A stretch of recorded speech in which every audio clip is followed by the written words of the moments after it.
이사야 18장 1절로 7절까지 말씀 제가 봉독해 드리도록 하겠습니다. 내용 잘 파악해 주시면 감사하겠습니다. 슬프다 구스의 강 건너편 날개치는 소리 나는 땅이여, 갈대 배를 물에 띄우고 그 사자를 수로로 보내며 이르기를, 민첩한 사절들아 너희는 강들이 흘러 나누인 나라로 가되 장대하고 준수한 백성 곧 시초부터 두려움이 되며 강성하여 대적을 밟는 백성에게로 가라 하는도다. 세상의 모든 거민 지상에 사는 너희여, 산들 위에 기치를 세우거든 너희는 보고 나팔을 불거든 너희는 들을지니라. 여호와께서 내게 이르시되, 내가 나의 처소에서 조용히 감찰함이 쬐이는 일광 같고 가을 더위의 운무 같도다. 추수하기 전에 꽃이 떨어지고 포도가 맺혀 익어갈 때에 내가 낫으로 그 연한 가지를 베며 퍼진 가지를 찍어버려서 산의 독수리들과 땅의 들짐승들에게 던져주리니 산의 독수리들이 그것으로 여름을 지내며 땅의 들짐승들이 다 그것으로 겨울을 지내리라 하셨습니다. 그때 강들이 흘러 나누인 나라에 장대하고 준수한 백성 곧 시초부터 두려움이 되며 강성하여 대적을 밟는 백성이 만군의 여호와께 드릴 예물을 가지고 만군의 여호와의 이름을 두신 곳 시온산에 이르리라. 아멘. 오늘 이사야 말씀 계속 이어가도록 하겠습니다. 눈을 뜨자마자 비가 많이 와서 굉장히 염려가 되는데요. 또 성도님들이 나오기 어렵지 않을까 싶기도 했는데 오히려 평소만큼이나 나오셨네요. 상당히 많이 걱정이 됩니다. 지금 또 저지대에 사는 사람들, 밑에 층에 사는 사람들이 많은 어려움을 겪고 있을까봐. 그나마 수원 지역은 좀 나은데 다른 지역의 여러 소식들이 많이 좀 참담한 현실이라 많이 걱정이 되기도 합니다. 이런 걱정되는 가운데 다시 한번 또 저희는 하나님을 의지할 수밖에 없고 하나님의 도우심을 구할 수밖에 없는데 우리가 그러한 마음으로 오늘 말씀 다시 한번 대하도록 하겠습니다. 이사야의 지금 흐름은 주변국들에 대한 심판으로서 계속 흐르고 있습니다. 주변국에 대한 심판을 이사야서가 담고 있다라는 것은 두 가지를 우리에게 강조하고 있는데요. 첫 번째는 하나님이 얼마나 위대하신가입니다. 하나님이 얼마나 위대하신가. 지금 이사야서에서는 중요한 흐름 중에 하나가 하나님께서 절대 하나님의 영광의 자리를 다른 자들에게 그 영광의 자리를 내주지 않거든요. 다른 우상들에게 내주지 않고 다른 강대국들에게 내주지 않고 다른 어떠한 인물들에게 내주지 않고 오직 하나님만이 영광 받아야 함을 우리에게 독보적으로 강조하며 드러내고 있습니다. 그래서 하나님의 다스리심이 어떠한지, 하나님의 위대함이 어떠한지 단지 이스라엘 백성 한 나라에게만 칭송받는 하나님이 아니라 모든 세계 열방 가운데 칭송받기에 합당하신 하나님임을 이사야서에서는 줄곧 우리에게 강조를 하고 있다는 사실입니다. 모든 열방이 하나님을 칭송해야만 합니다. 교회만 하나님을 칭송하는 것이 아니라 사실상 모든 사람들이 하나님을 칭송해야만 합니다. 특별한 한 나라만 하나님을 칭송해야 하는 것이 아니라 세계의 모든 나라가 하나님을 칭송해야만 합니다. 하나님은 하나님께서 선택한 백성들에게만 찬양받기에 합당하신 분이 아니라 사실상 모든 일을 지으신 분이며 모든 열방 가운데 거하신 분이시기 때문에 모든 나라가 하나님을 찬양해야 마땅합니다. 그러므로 오늘도 하나님은 모든 이에게 찬양받기에 합당하신 분이십니다. 그러므로 하나님께서 얼마나 위대한지, 하나님의 영광의 자리가 얼마나 큰지, 모든 이들이 하나님의 영광의 자리를 하나님께로부터 다시 한번 주목하며 그 자리를 하나님의 자리로 찬미해야 함을 이사야를 통해서 우리에게 강조를 하고 있죠. 그러기에 이사야서에서는 또 다른 강조점, 하나님께서 얼마나 질투하시는 하나님인가를 우리에게 보여주고 있습니다.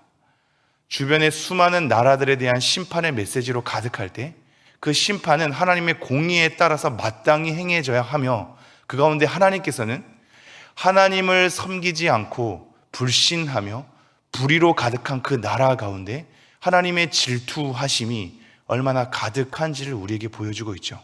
그만큼 하나님의 영광의 자리를 다른 것으로 꿰찼을 때 하나님의 분노와 진노가, 하나님의 질투하심이 가득하다라는 것을 우리는 이사야를 통해서 다시 한번 확인하게 됩니다. 오늘 말씀도 그 흐름 가운데 있습니다. 오늘 말씀은 구스 땅에게 하는 하나님의 심판의 메시지인 동시에 또한 하나님의 회복의 메시지가 동시에 주어지고 있습니다. 구스 땅은 지금에서는 어떤 지역인지 확실하게 알 수 없으나 애굽을 정복하기도 했던 강대국으로서 점점 자라나고 있던 나라입니다. 그래서 에디오피아 쪽 지역으로 많이 추정하기도 하는데요. 이 나라에게 관한 메시지가 오늘 18장의 흐름입니다. 제가 18장 1절 읽어보도록 하겠습니다. 슬프다 구스의 강 건너편 날개치는 소리나는 땅이여. 구스를 향하여서 하나의 당황함과 애곡이 섞인 표현으로 그 구스 땅에 대해서 얘기를 하고 있지요. 이 강 건너편은, 이 강은 당연히 이집트의 나일강 쪽을 의미하고, 날개치는 소리나는 땅이여 라는 것은 사실상 여러 해석이 난무합니다. 이게 해상 무역에 대해서 얘기를 한다라고 보는 사람도 있고, 그 지역의 어떤 곤충, 내 날개에 치는 소리 때문에 이렇게 표현한다라고 얘기를 하기도 합니다. 어떤 것을 의미하는지 정확히 알 수 없으나 구스 땅에 대해서 나름 비유하면서 구스 땅을 부르고 있죠. 그러면서 2절, 갈대배를 물에 띄우고 그 사자를 수로로 보내며 이르기를 미첩한 사절들아 너희는 강들이 흘러 나누인 나라로 가되 장대하고 준수한 백성 곧 시초부터 두려움이 되며 강성하여 대적을 밟는 백성에게로 가라 하는도다. 오늘 18절 말씀은 사실상 해석하기가 조금 쉽지 않은 말씀이며 여러 다양한 해석들이 존재하는데요. 지금 갈대배를 물에 띄고 그 사자를 수로로 보내며 이르기를 이라고 하는 호칭하는 이때는 사실상 유다 백성들에게 하는 말씀입니다. 즉 이렇게 보시면 됩니다. 구스 땅이 자기의 사절들을 유다 백성에게 보낸 겁니다. 왜냐하면 점점 강성해 가는 이 구스 땅이 나중에 또 다른 강성해 가는 아수르라는 나라를 대적하기 위하여서 주변 국들에게 사절들을 보내서 동맹국으로 삼았습니다. 그래서 구스 땅이 지금 이 순간에 남유다에게 사절을 보낸 겁니다. 우리랑 동맹하자. 아수르가 점점 강해지는데 우리가 한번 아수르를 연합해서 치자라고 동맹을 하려고 사절들을 보낸 것이죠. 이때 하나님께서 하신 말씀이 강성해가는 구스 땅을 의지하지 말고 그 사절들 돌려보내라 라는 겁니다. 다시 한번 읽어볼까요?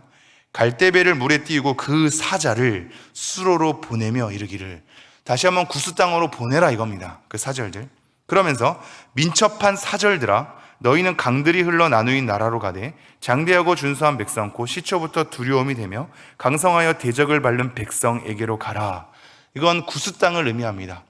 너네가 굉장히 장대하고 준수하며 시초부터 두려움이 되며 강성하여 대적을 밟는 너희들, 이것은 사실 비꼬는 의미이기도 한 동시에 강성해가는 그 구스 땅에 대한 사절들에게 그 나라에 대해서 또 인정하면서 보내는 표현입니다. 너네는 너네가 그렇게 강한데 그런 강한 너네 나라로 가라. 굳이 동맹하지 말고 그냥 너네 나라로 가라 라고 돌려보내는 거죠. 그러면서 3절, 세상의 모든 거민 지상에 사는 너희여 산들 위에 기치를 세우거든 너희는 보고 나팔을 불거든 너희는 들을지어다. 하나님께서 어떠한 일을 행하실 것에 대해서 유다 백성들에게 얘기하는 거죠. 이제 모든 세상 사람들이 그것을 볼 것이다. 그러므로 너희는 산들 위에 기치를 세우거든 보고 나팔을 불거든 들으라. 이제 곧 어떠한 일이 일어날 것을 얘기하면서 세상 모든 거민들이 그것을 보고 들을 것임을 얘기하고 있죠. 그러면서 4절, 여호와께서 내게 이르시되 내가 나의 처소에서 조용히 감찰함이 쬐이는 일광 같고 가을 더위의 운무 같도다. 오늘 주목해야 될 구절이 이 부분인데요. 하나님은 감찰하시는 분입니다. 하나님의 감찰하심이 때로는 조용해서 우리는 하나님께서 이 땅의 여러 일들을 방관하는 것 같죠. 무관심하는 것 같죠. 아무것도 행하지 않는 것 같죠. 구스 땅이 강해지든 아수르 땅이 강해지든 하나님께서 아무런 관여를 하지 않는 것만 같습니다. 지금 이 순간에도 우리는 그러한 질문을 할 수 있죠. 하나님, 이 수많은 피해가 오는 가운데 하나님은 어디 계신단 말입니까? 중국의 수많은 피해 가운데 하나님은 어디 계십니까? 일본의 수많은 피해 가운데 하나님은 어디 계십니까? 코로나가 만연한 가운데 하나님은 어디 계십니까? 지금 이 수원 땅에 하나님은 어디 계신단 말입니까? 우리는 늘 질문하기도 하죠. 평소에 배불렀을 때는 그러한 하나님에 대해서 표현하지 않는데 우리가 당혹스러운 일을 당할 때, 힘겨울 때, 외로울 때, 어려울 때는 꼭 그 질문을 가지고 하나님께 시비를 걸죠. 배부를 때는 하나님이 있던 말던, 하나님이 무슨 일을 행하시던 말던 아무런 관심이 없을 때가 많죠. 꼭 우리가 어려움을 당해야, 꼭 우리가 공궁함을 당해야, 꼭 우리가 비참함을 당해야 하나님의 정의는 어디 갔단 말입니까? 하나님은 어디 계신단 말입니까? 늘 하나님께 따지고 그것을 잣대로 하나님의 일하심을 평가하고 하나님의 어떠하심에 대해서 우리는 말을 하기도 하죠. 그러나 오늘 기억해야 될 한 말씀이 이것입니다. 하나님은 감찰하고 계십니다. 하나님의 감찰하심이 때로는 조용히 감찰하기에 우리는 하나님이 움직이지 않는 것만 같고 우리를 버려둔 것만 같지만 하나님께서 그 모든 것을 보고 계시며 하나님께서는 눈여겨두고 계시고 하나님의 일을 도모하시는 분이십니다. 우리는 이사야를 통해서 계속해서 확인하죠. 하나님의 경영은 그 어느 누가 막을 수가 없다. 하나님의 뜻하심은 기필코 이룰 것이다. 오늘도 하나님의 경영하심은 이룰 것입니다. 우리가 보기에 야속해도, 우리가 보기에 아무 일을 일어나지 않는 것 같아 하나님의 정의와 공의가 무너진 것 같고 하나님의 살아계심을 느낄 수가 없어서 우리의 마음에 갈증이 심화되나 하나님은 여전히 감찰하시는 분이십니다. 오늘도 조용히 이곳 가운데, 우리 나라 가운데, 세계 가운데 하나님은 감찰하고 계시는 겁니다. 그러면서 5절 이렇게 얘기하죠. 추수하기 전에 꽃이 떨어지고 포도가 맺혀 익어갈 때에 내가 낫으로 그 연한 가지를 베며 퍼진 가지를 찍어버려서, 하나님께서 추수할 때가 이를 때에 준비하고 계시다가 한순간에 그 낫으로 모든 열매를 추수해 버린다고 합니다. 그러면서 6절, 산의 독수리들과 땅의 들짐승들에게 던져주리니 산의 독수리들이 그것으로 여름을 지내며 땅의 들짐승들이 다 그것으로 겨울을 지내리라 하였습니다.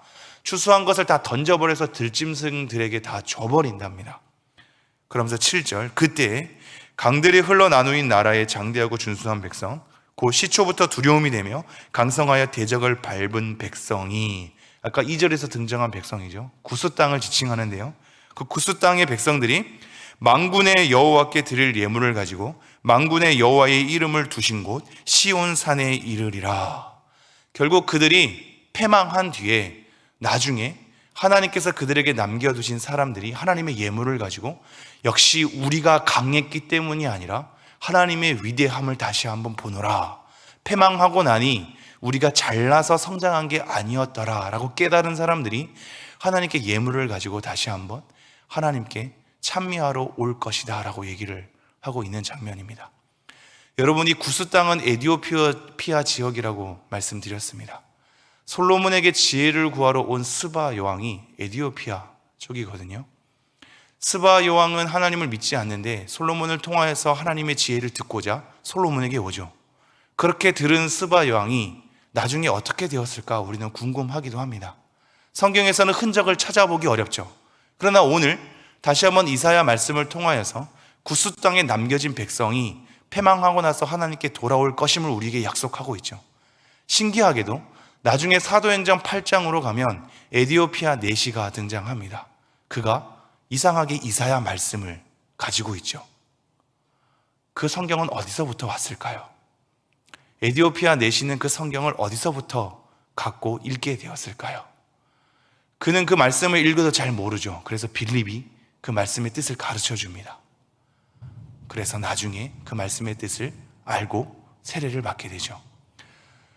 하나님께서 에티오피아 나라를 망하게 되고 그들 가운데 버려진 것 같아도 나중에 후에 빌립을 통하여서라도 에티오피아 내시가 돌아오는 것을 우리는 목도하게 되죠. 하나님께서는 조용히 감찰하시나 방관하지 않으시는 분이십니다. 오늘도 이 땅 가운데 하나님께서 버려두신 것만 같죠. 하나님의 음성은 들리지 않고 우리 가운데 움직이지 않는 것만 같아서 하나님이 일하시지 않는 것처럼 느껴질지 모르겠습니다만 오늘도 하나님께서 말씀하십니다. 하나님은 조용히 감찰하고 있다. 하나님께서는 하나님의 경영하신 뜻을 기필코 이루시는 분이다. 그리고 모든 자들이 패망하고 난 뒤에 그들이 인정할 수밖에 없는 걸음으로 하나님을 찬미하게 할 것이다. 사명의 교회 성도 여러분, 오늘도 우리는 하나님을 칭송해야만 합니다. 우리가 어려우면 어려울 때일수록 하나님은 찬양받기에 합당하신 분이십니다 라고 고백해야 할 것입니다. 우리는 지금 살만해서 하나님을 찾지 않을지 모르나 비참한 가운데 있는 자들은 너무나 허망해서 하나님을 원망할 수도 있겠습니다. 그러나 우리는 그러한 자리에서도 하나님은 조용히 감찰하시는 분이며 찬양받기에 합당하신 분이심을 우리는 늘 아뢰며 기도하며 칭송하며 나아가야 할 것입니다. 오늘도 우리의 입술 가운데 하나님을 찬미했으면 좋겠고요, 영광의 자리를 하나님께로 돌려드리는 우리가 되었으면 좋겠습니다. 함께 기도할 때 오늘 특별히 어려움을 당한 이들을 위해서 우리는 살만해서 기도가 부유하게 나올지 모르나 절박하게 나오는 그들의 신음을 하나님께서 좀 들어달라고, 하나님께서 다스려달라고 그 어려운 사람들을 위해서 기도하고요, 특별히 사명의 교회 가운데서도 어려운 분들, 정서적으로 어려운 분들, 심리적으로 어려운 분들, 예배의 어떤 하나님의 은혜를 잃어버린 자들 하나님께서 불쌍히 여겨달라고 그들을 위해서 기도하고 개인 기도하고 돌아가도록 하겠습니다. 기도하겠습니다.